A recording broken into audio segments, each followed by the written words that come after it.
내 갈 길 멀고 마음이 깊은데 빛 되신 주 저보다 집을 향해 가는 길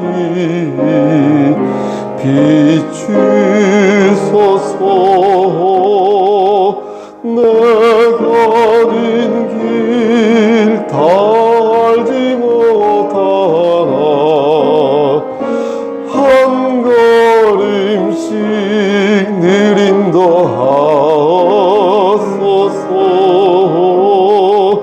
이전에 방랑하게 지낼 때 교만하여 맘대로 고집하던 이 죄인 사하소서. 내 지은 죄 다 기억나시고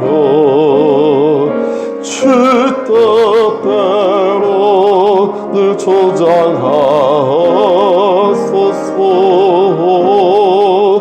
이전에 날 인도하신 주 장래에도 내 앞에 엄사줄령 만날 때에 도우소서. 밤 지나고 저 밝은 아침에 기쁨으로 내 주를 만나리.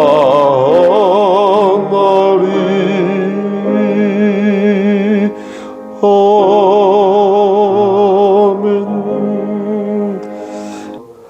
전능하사 천지를 만드신 하나님 아버지를 내가 믿사오며 그 외아들 우리 주 예수 그리스도를 믿사오니 이는 성령으로 잉태하사 동정녀 마리아에게 나시고 본디오 빌라도에게 고난을 받으사 십자가에 못 박혀 죽으시고 장사한 지 사흘 만에 죽은 자 가운데에서 다시 살아나시며 하늘에 오르사 전능하신 하나님 우편에 앉아 계시다가 저리로서 산자와 죽은 자를 심판하러 오시니이다. 성령을 믿사오며 거룩한 공예와 성도가 서로 교통하는 것과 죄를 사해 주시는 것과 몸이 다시 사는 것과 영원히 사는 것을 믿사옵나이다. 아멘. 찬송가 269장 부른 후에 우리 양희선 장로님 기도 인도하시겠습니다. 269장입니다.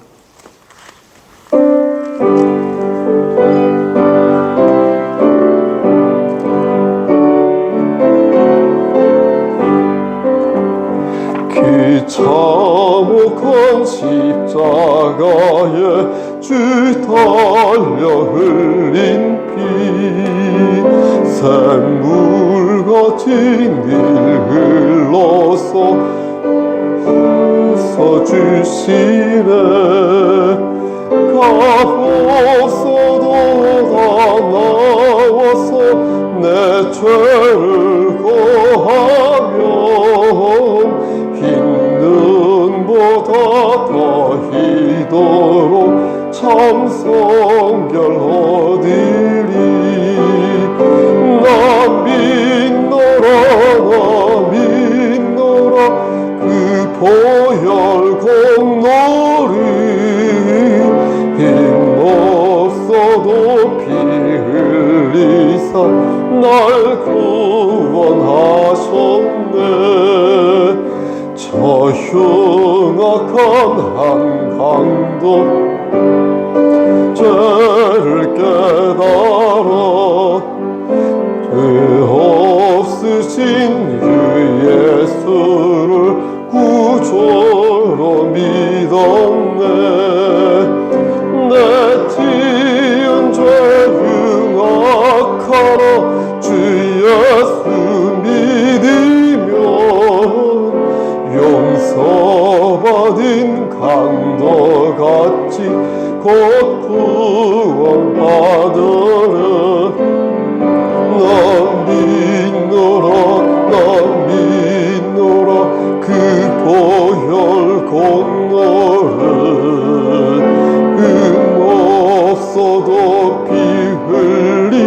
날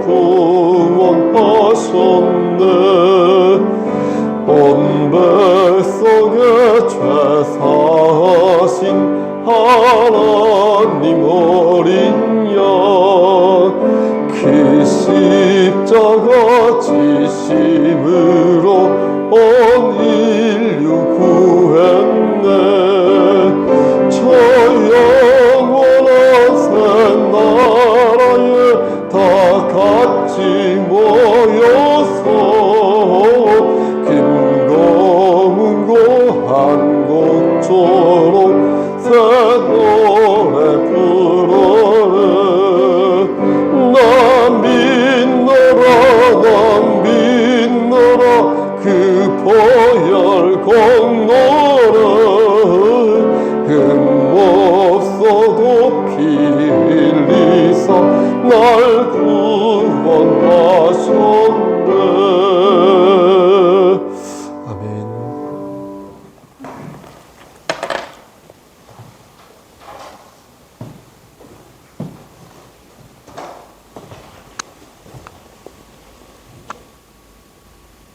은혜를 주신 하나님, 아버지 하나님 크신 은혜에 감사드립니다.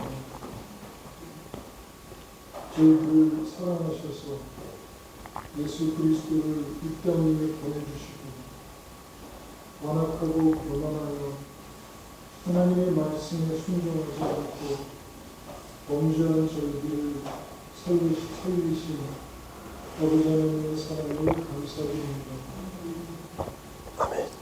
아버지 하나님, 저희에게 주신 달란트를 소중히 여기며 주인 되시는 하나님을 위해 열심히 활용하여 더 많은 달란트를 남겨드리는 저희들이 되게 하여 주시옵소서. 아멘. 이 땅에 사는 날 동안 맡겨주신 모든 것들 잘 관리하는 선한 청지기가 되게 하여 주시옵소서. 아멘. 저희 성석교회 지체들 중 몸의 질병으로 인해 고생하는 분들을 위해 기도합니다. 하나님의 선하신 뜻 가운데 모두 회복되게 하여 주시옵소서. 아멘. 저희 교회가 주님의 피로 연합하여 주님이 함께 하심으로 인하여 기뻐하며 날마다 하나님께 영광 돌리는 교회가 될 수 있도록 도와주시옵소서. 아멘. 이를 위해 헌신하며 봉사하는 목사님과 신실하신 성도님들을 기억하여 주시고 주님 만나는 그날까지 성령님이 함께 하심으로 승리하는 저희 모두 될 수 있게 하여 주시옵소서. 아멘. 오늘 선포되는 말씀 가운데 하나님의 뜻을 바로 깨달아 알게 하여 주시옵고 말씀에 순종하는 저희들 되게 하여 주시옵소서. 아멘. 모든 말씀 예수님 이름으로 기도드립니다. 아멘.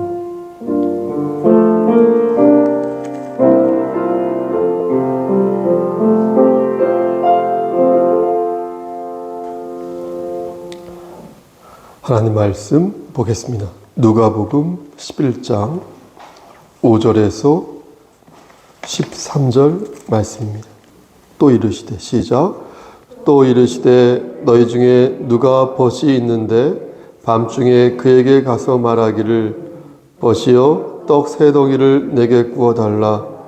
내 벗이 여행 중에 내게 왔으나 내게 먹을 것이 없노라 하면 그가 안에서 대답하여 이르되 나를 괴롭게 하지 말라. 문이 이미 닫혔고 아이들이 나와 함께 침실에 누웠으니 일어나 내게 줄 수가 없노라 하겠느냐. 내가 너희에게 말하노니 비록 벗됨으로 인하여서는 일어나서 주지 아니할지라도 그 간청함을 인하여 일어나 그 요구대로 주리라. 내가 또 너희에게 이르노니 구하라 그러면 너희에게 주실 것이요 찾으라 그러면 찾아낼 것이요 문을 두드리라 그러면 너희에게 열릴 것이니 구하는 이마다 받을 것이요 찾는 이는 찾아낼 것이요 두드리는 이에게는 열릴 것이니라. 너희 중에 아버지 된 자로서 누가 아들이 생선을 달라 하는데 생선 대신에 뱀을 주며 달라 하는데 전갈을 주겠느냐. 너희가 악할지라도 좋은 것을 자식에게 줄 줄 알거든 하물며 너희 하늘 아버지께서 구하는 자에게 성령을 주시지 않겠느냐 하시니라. 아멘. 기도하시겠습니다. 하나님, 많이 부족하지만 하나님 말씀을 바르게 잘 전할 수 있도록 도와주시옵소서. 모든 말씀 예수 그리스도인 받들어 감사하며 기도드렸사옵나이다. 아멘. 저는 오늘 본문을 가지고 작년에 말씀을 전한 적이 있습니다. 그 말씀을 조금 손질하여서 다시 오늘 전하는 것입니다. 말씀으로 은혜 받으시기를 소원합니다. 명예란 훌륭하다고 인정되는 기쁨이나 어떤 자랑을 명예라고 말합니다. 그래서 우리는 보통 명예를 말할 때 자존심이나 품위를 같이 떠올립니다. 범죄자에게 명예를 찾지 못하는 이유는 그에게서 어떤 품위나 도덕적인 존엄을 발견할 수 없어서 그런 것입니다. 여호와 하나님에게도 명예가 있습니다. 오늘 본문을 맥락으로 하여서 표현하자면 하나님께도 자존심이 있습니다. 예수님께서는 여러 예를 드시면서 인간과 대비되는 하나님의 공률하심을 강조하셨습니다. 오늘 본문 말씀의 결론은 아시다시피 13절에 있는데 너희가 악할지라도 좋은 것을 자식에게 줄 줄 알거든 하물며 너희 하늘 아버지께서 구하는 자에게 성령을 주시지 않겠느냐 하시니라. 이 말씀이 바로 오늘 본문 말씀의 핵심 구절이 되겠습니다. 우리는 예수님의 이 말씀을 조금 더 잘 이해하기 위해서 예수님께서 이 말씀을 하시기 전에 어떤 상황이었는지를 조금 알 필요가 있습니다. 유대인들은 하루에 3번씩 기도를 하였습니다. 그러다 보니 그들은 기도에 능숙했습니다. 랍비는 모범적인 기도문을 제자들에게 가르쳤는데요. 세례 요한도 제자들에게 기도하는 방법을 가르쳐 주셨습니다. 이에 예수 그리스도의 제자들도 예수님에게 우리에게도 기도하는 방법을 가르쳐 주십시오 라고 청하였습니다. 그렇게 해서 배운 기도가 우리가 잘 아는 주의 기도인 것입니다. 그런데 우리가 여기에서 유념해야 할 것은 주의 기도의 내용이 하나님 중심으로 이렇게 구성되어 있다는 것입니다. 그러니까 예수님께서는 사람 중심의 기도가 아니라 하나님 중심의 기도를 제자들에게 가르치셨다는 것입니다. 마태복음 6장 5절부터 8절까지의 말씀을 보면 이에 대한 구체적인 말씀이 나오는데요. 너희는 기도할 때에 아시죠? 외식하는 자처럼 기도하지 말라고 말씀하셨습니다. 외식하는 사람들은 남에게 보이기 위해서 그렇게 기도한다는 것입니다. 이렇게 되면 외식하는 사람들이 기도할 때는 그 안에 진실이 없고 또 깊이도 없으며 또 아버지와 자녀 간에 가질 수 있는 그런 엄중한 혹은 친숙함이 없다는 것입니다. 예수님께서는 남에게 보이기 위해 기도하는 사람들의 위선을 지적하시면서 그것과 비교하여서 골방에 들어가 문을 닫고 기도하라고 말씀하십니다. 외식하는 자는 자신을 드러내고 싶어서 안달이지만 진실로 하나님을 찾는 자는 그러한 욕심을 부리지 않는다는 것입니다. 그러니까 우리가 그렇게 의식을 하고 기도를 해야 되는 거예요. 외식하는 자 외에 또 한 가지 예를 든 것이 있는데 그것은 이방인을 너희가 닮지 말라는 것입니다. 이방인은 어떻게 합니까?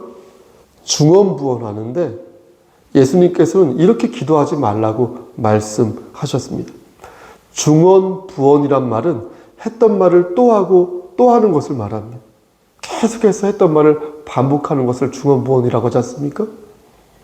저는 이 부분에서 여러분들에게 한 가지를 꼭 짚고 말씀드리고 싶은 게 있습니다. 정말 중언부언 기도하는 것이 잘못된 것일까요? 말씀을 나중에 찾아서 읽어보시면 예수님께서는 이방인과 같이 중언부언하지 말라 말씀하셨지 그냥 중언부언하지 말라고 말씀하지 않으셨거든요. 이게 무슨 말씀이냐면 중언부언하는 것 자체는 죄가 아니라는 것입니다. 기도하다 보면 말문이 막힐 수 있지 않겠습니까? 사람마다 기호가 다르지 않습니까? 또 어휘력이 다를 수도 있지 않습니까? 그래서 했던 얘기를 반복할 수 있는 거 아닙니까? 그렇게 하면 뭐가 문제입니까? 전혀 문제되지 않습니다. 그걸 가지고 예수님께서 뭐라고 말씀하신 게 아니라는 것입니다. 예수님께서 지적하신 것은 무엇이라고요? 이방인처럼 중언부언하지 말라는 것을 지적하신 것입니다. 그게 문제라는 것입니다. 마태복음 6장 7절 말씀 끝을 보면 이방인이 중언부언하는 이유가 나오는데요. 그 이유는 그렇게 했던 말을 또 하고 또 하고 또 계속 반복해야 하나님께서 알아들으실 수 있을 거라고 생각했기 때문에 그렇게 한다는 것입니다. 그들은 하나님을 귀먹은 노인 정도로 생각하는, 말을 많이 해야 알아들을 수 있으므로 하나님께서 계속해서 반복해서 기도해야 한다. 그래야 그 기도가 하늘에 상달된다. 이렇게 믿었던 것입니다. 열심히 기도하는 것과는 차원이 다른 것이죠. 이것이야말로 딱 이방인의 수준인 것입니다. 저는요, 찬양도 이와 같은 선상에서 이해할 수 있다고 생각합니다. 우리가 찬양을 뜨겁게 부르는 것은 너무 좋아요. 너무 좋죠. 그게 나쁘다는 것은 절대 아닙니다. 또 찬양을 많이 하는 거 너무 좋죠. 참 좋습니다. 그건 역시 반대하는 것이 아닙니다. 하지만 보세요. 무한 반복하듯 찬양을 하는 것이 과연 옳은 일일까 물을 때에 저는 옳지 않다고 생각합니다. 찬양을 반복하고 또 반복하고 두세 번은 반복할 수 있지만 계속 반복하고 그러다 보면 어느 순간 그 반복적인 패턴이 생기게 되는데 그렇게 되면 정신적으로 어떠한 최면 현상에 빠지게 됩니다. 저는 담임 목사로서 이 부분을 조금 경계합니다. 왜냐하면 반복적인 멜로디가 찬양의 메시지를 가리는 경우가 있기 때문입니다. 소리에 취하여 가사가 묻힐 때 찬양의 힘은 다른 데로 가게 되어 있습니다. 중언부언 기도하는 것이나 무한 반복하여 찬양하는 것이나 두 손을 들고 진실로 하나님을 바라보며 기도하는 것이 아니라 마치 퍼포먼스를 하듯 기도하는 것이나 반복된 패턴과 멜로디에 취해서 눈물을 흘리는 것이나 진실로 하나님을 생각하여서 기도하고 찬송한다면 한 번쯤 생각해 봐야 될 문제라고 보는 것입니다. 다시 말씀드리지만 말씀도 그렇고 기도도 그렇고 찬양도 그렇고 우리는 그 밑에 새겨져 있는 메시지에 귀를 기울여야 할 것입니다. 오늘 본문도 이와 같은 선상에서 이해할 수 있습니다. 당시 사람들은 기도에 대하여 두 가지 오해를 하고 있었습니다. 하나는 하나님께서 기도를 잘 들어주시지 않으니까 더 이상 기도할 필요가 없다라는 생각이고요. 나머지 하나는 기도할 때에 끝까지 매달려야 기도를 들어주신다는 생각이었습니다. 예수님께서는 이런 생각을 고쳐주어야겠다라고 생각하셨습니다. 그래서 제자들에게 비유를 들어 말씀하셨는데요. 그 비유의 내용 자체가 중요한 게 아니라 내용 밑에 깔려있는 교훈이 메시지가 중요한 것입니다. 5절 이하의 말씀을 보시겠습니까?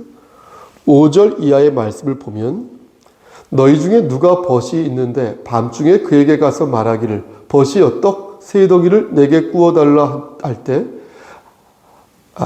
안 줄 사람이 있겠나? 맞죠? 안 줄 사람이 있겠냐라는 것이었습니다. 그러니까 벗이 나의 친구가 무엇을 청하면 웬만하면 친구에게 떡을 구워준다는 것입니다. 여기서 우리가 유념해서 봐야 할 말씀은 예전에도 한번 말씀을 전한 적이 있는데 8절 말씀이 되겠습니다. 8절 말씀에 보세요. 내가 너희에게 말하노니 그죠? 비록 벗됨으로 인하여서는 일어나서 주지 아니할지라도 그 간청함을 인하여 일어나 그 요구대로 주리라 말씀하였습니다. 예수님께서 하신 이 말씀의 뜻은 뭐냐면 내 벗이 나의 친구가 떡을 달라고 조르니까 그 모습이 참 딱해서 내가 그에게 떡을 주었다는 것이 아닙니다. 7절 말씀을 보면 그가 안에서 대답하여 이르되 나를 괴롭게 하지 말라. 문이 이미 닫혔고 아이들이 나와 함께 침실에 누웠으니 일어나 너에게 줄 수가 없노라 하겠느냐? 이렇게 물었는데 이에 대한 대답이 바로 8절 말씀인 것입니다.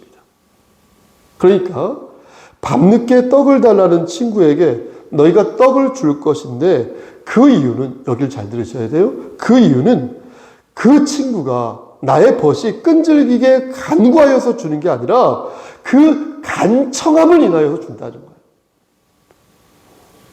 우리가 보는 지금 개역 성경에는 간청함이라고 나와 있죠. 그렇죠? 하지만 예전 성경을 보면은 강청함이라고 나와 있습니다. 강청함.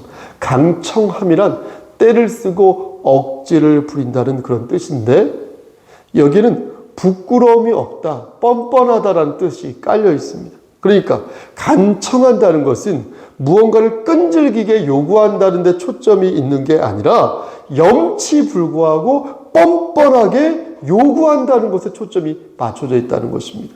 그러니까 그러한 뻔뻔함과 부끄러움을 마주하고 싶지 않아서 그의 청을 들어준다는 것입니다. 여러분 생각해 보십시오. 새벽에 와서 문을 걷어차며 집사님 생각해 보세요. 빽빽 소리를 지르면서 뭘 달라고 하면 저는 그런 경험은 없는 것 없지만 어떻습니까? 모르는 사람이라면 경찰에 신고하겠죠. 그렇죠? 근데 아는 사람이 그러면 어떻습니까? 경찰에 신고하겠습니까? 신고할 수 없죠. 아는 분인데 또 친구인데. 그에게서 창피함과 뻔뻔함을 느끼겠죠.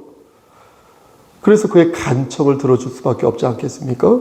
다시 말씀드려서 나의 체면을 위해서 그의 청을 들어주게 되는 것입니다. 정리해서 말씀드리면 예수님께서 하신 말씀의 취지는 이렇게 사람도 자기 체면을 위해서 친구의 청을 들어주는데 하물며 하나님께서 자기의 체면과 명예를 생각하지 않냐는 거예요. 이해되시죠? 이에 예수님께서는 9절 말씀에서 구하라. 그러면 너희에게 주실 것이요. 찾으라. 그러면 찾을 것이요. 문을 두드리라. 그러면 너희에게 열릴 것이다. 이렇게 말씀하시는 거예요. 하나님의 자존심이 있고 명예가 있는데 하나님께서는 구하는 자의 기도를 반드시 들어주신다고 말씀하시면서 이어서 말씀하시기를 10절 말씀에 뭐라고 말씀하십니까? 왜냐하면이라고 말씀하신다는 거예요. 그러니까 기도를 들어주시는 이유는 왜냐하면 구하는 이마다 받을 것이요. 찾는 이는 찾아낼 것이요. 두드리는 이에게는 열릴 것이기 때문이라는 거예요. 그러면서 예수님께서는 11절부터 13절까지 한 번 더 비유를 드시는데 그 비유를 통해 우리의 기도를 들어주시는 하나님을 한 번 더 설명합니다. 비유의 내용은 이렇습니다. 어떻습니까, 여러분? 너희 중에 아버지 된 자로서 누가 아들이 생선을 달라 하는데 생선 대신에 뱀을 주며, 그렇죠? 누가 알을 달라 하는데 전갈을 주겠느냐? 너희가 악할지라도 좋은 것을 자식에게 줄 알거든.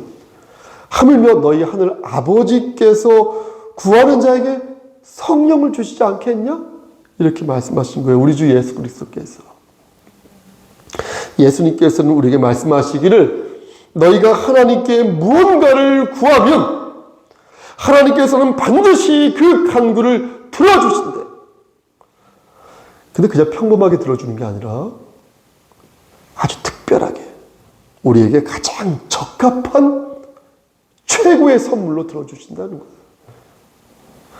여러분, 우리는 이 선물에 주목해야 할 것입니다. 이미 우리는 이 선물을 받았거든요. 물론 하나님께 간청하지 않았다면 아직 선물을 받지 않았겠지만, 여러분들이 만약 하나님께 무언가를 간청한 일이 있다면 여러분들은 분명 하나님께 선물을 받은 것이다 라고 생각해야 할 것입니다. 예를 들어 보겠습니다. 내가 어떤 병이 걸렸어요. 내가 어떤 병이 있는데 이 병을 낫게 해달라고 하나님께 내가 간청하였어요. 새벽에도 하고 한밤중에도 하고 회사에서 일 끝나고 집에 가다가 교회 들려서 다시 또 하고 그러다가 길을 걸을 때도 하고 하나님께 간청하였어요. 사실 하나님 앞에서 별로 한 게 없는데 매우 뻔뻔할 정도로 내가 간청하였어요. 근데 여전히 몸이 계속 아픈 거예요. 그런 속으로 생각하겠죠. 하나님께서는 분명히 우리의 기도를 들어주신다고 말씀하셨는데 왜 나는 계속해서 몸이 아픈 것일까? 왜 나는 계속해서 일이 안 풀리는 것일까? 왜 나는 계속해서 막막한 것일까? 오늘 본문을 통하여서 이를 유추해 보면 이미 하나님께서는 최고의 선물을 주셨다는 것입니다.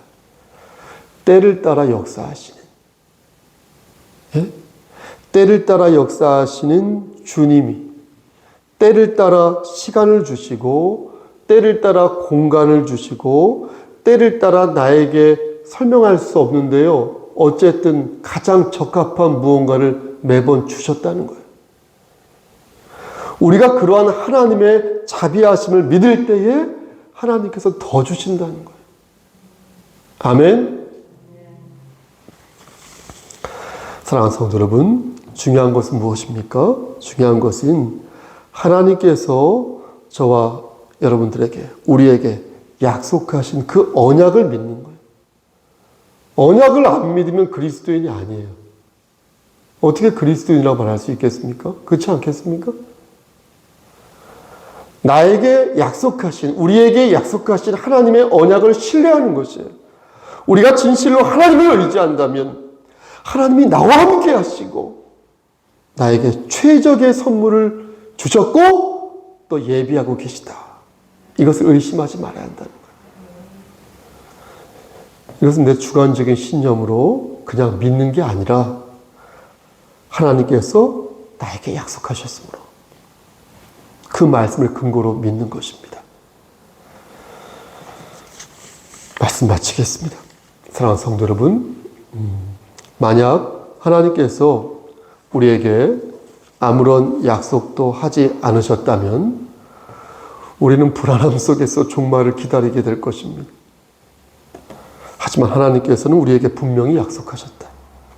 우리의 안위와 미래와 우리의 일거수일투족을 책임지시겠다고 약속하셨습니다. 주님께서는 오늘 본문을 들어서 우리에게 한 번 더 약속하십니다. 들어보십시오. 다 하시는 말씀이지만 구하라, 구하는 이마다 받을 것이다. 찾으라, 찾는 이는 찾아낼 것이다. 두드려라, 두드리는 이는 열릴 것이니 하늘아버지께서 구하는 자에게 성령을 주실 것이다. 성령을 주실 것이다.